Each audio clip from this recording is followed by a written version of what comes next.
मैं अब अपनी आखिरी बातें करने लगा हूं, जरा गौर से सुनना है आपने।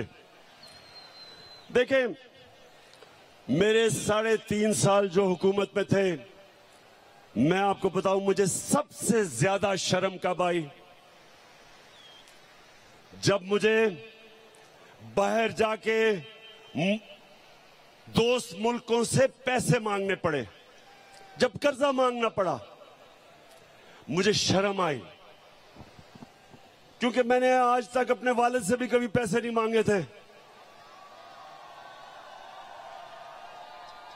मैंने जब पैसे मांगे थे शौकत खानम के लिए अपने पाकिस्तानियों से, कभी मैंने गैरों से पैसे नहीं मांगे।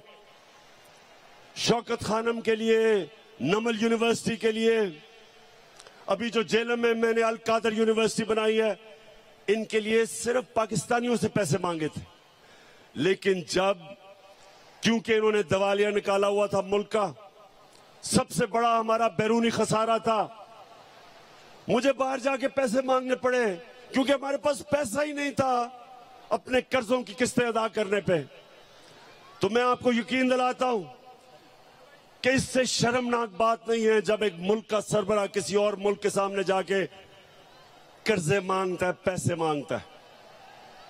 आप सब जानते हैं कि अगर आप अपने मां बाप से भी पैसे मांगते हैं, एक बच्चा नहीं मांगता दूसरा मांगता है, तो मां बाप भी उस बच्चे की ज्यादा इज्जत करते हैं जो पैसे नहीं मांगता, जो खुददार होता है, मां बाप भी।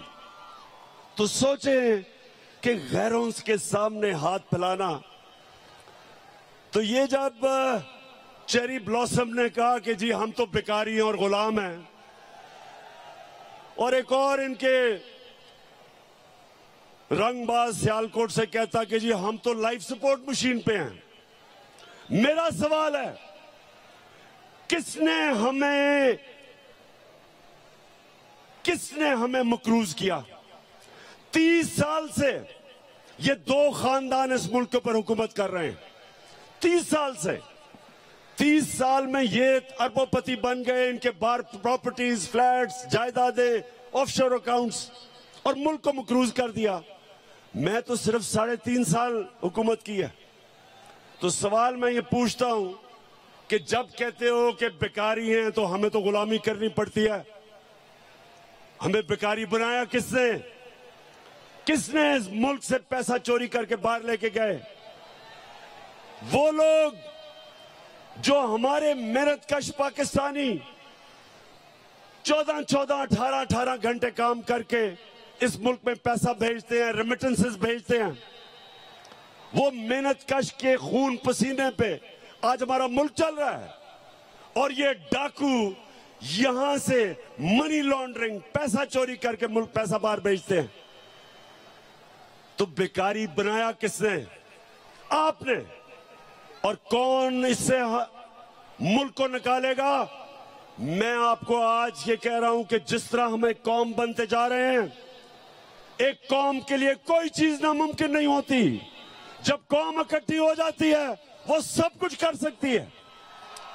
जब जलजला आया, जब फ्लड आया पाकिस्तान में 2010 में, अरबों अरबों डॉलर्स का नुकसान था, सारी कौम इकट्ठी हुई, बैरून मुल्क पाकिस्तानी सब मिलके, सबने उसका मुकाबला किया और हमने अपने आप को खड़ा कर लिया अपने पैर पे।